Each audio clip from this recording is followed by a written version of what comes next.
de cette histoire, on va l'appeler Tiffany. Comme j'ai appelé hier dans le live, voilà.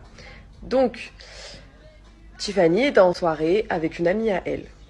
Elles ont rencontré des mecs, elles ont discuté avec et tout, machin. Je pense que le feeling a dû passer.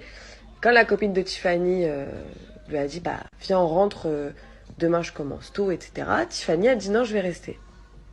Avec les mecs, etc. et tout. Donc, elle est restée, elle a passé sa soirée avec eux.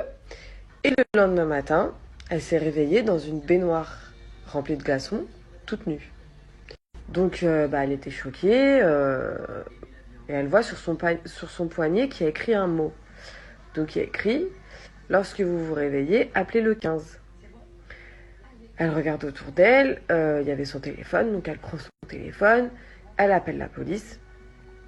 La police, elle leur dit, ouais, bah écoutez, voilà, je viens de me réveiller, je sais pas où je suis dans une baignoire remplie de glaçons, je suis nue, je sais pas ce qui s'est passé, je me rappelle de rien. Donc ils lui disent, commencez par regarder autour de vous, est-ce que vous avez vos affaires, etc. Donc elle avait tout, tous ses affaires, ses vêtements pliés, archi bien et tout. Son sac à main, ses papiers, sa carte bleue, rien n'a été volé, rien du tout. Du coup, ils lui disent, est-ce que vous pensez que vous avez été violée? Donc elle dit non, franchement, je pense pas. Bah après, voilà, elle n'a pas de certitude, mais là, voilà, elle pensait pas.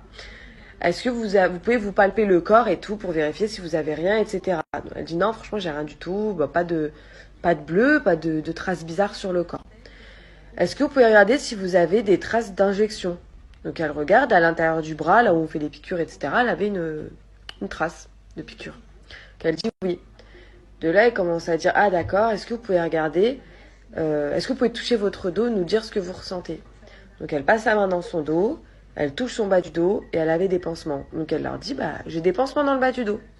Qui disent, bah écoutez, on arrive tout de suite, ne bougez pas, restez où vous êtes et tout. Donc je sais pas où elle était, soit elle était dans un hôtel, honnêtement, je sais pas les filles. Donc voilà, mais ils ont dû la géolocaliser avec son téléphone. Du coup, ils l'ont rejoint, ils l'ont emmenée à l'hôpital. Et à l'hôpital, en fait, elle a appris qu'elle s'était fait voler ses 2 reins. Donc, ils ont dû l'opérer en urgence parce qu'il y a un risque d'infection, voire d'hémorragie quand c'est mal fait, mal recousu, etc. Et en fait, ben, ça a été très bien fait. Les sutures ont été faites par un chirurgien français parce qu'apparemment, d'après ce que ma belle-sœur m'expliquait, chaque pays a sa façon de suturer. Et là, c'était des points français, en fait. Donc, ça a été fait par un chirurgien français. Ça a été très bien refermé. Très bien. En gros, c'est un taf d'un chirurgien. C'est pas un mec qui s'est dit, vas-y, je lui pète à ses reins et l'histoire, elle est réglée. Non, non, ça a été fait par un chirurgien. Donc, voilà. La fille, la pauvre, est sous dialyse 4 fois par semaine. Bah, ils lui ont gâché sa vie. Tout ça parce que voilà, elle était naïve, la pauvre, elle a eu un bon feeling avec des garçons en soirée et elle a plus de reins. Donc voilà les filles. Moi franchement quand ma belle-sœur m'a raconté, j'étais choquée. Sachez que ça s'est passé à Paris et que apparemment, d'après ce que la police a dit à la fille en question, euh, ça arrive 1 fois par semaine à Paris.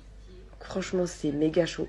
Faites attention avec qui vous sortez, avec qui vous squattez en soirée et surtout ne lâchez pas votre verre. Parce que je pense qu'elle a dû être droguée pour ne plus se rappeler de rien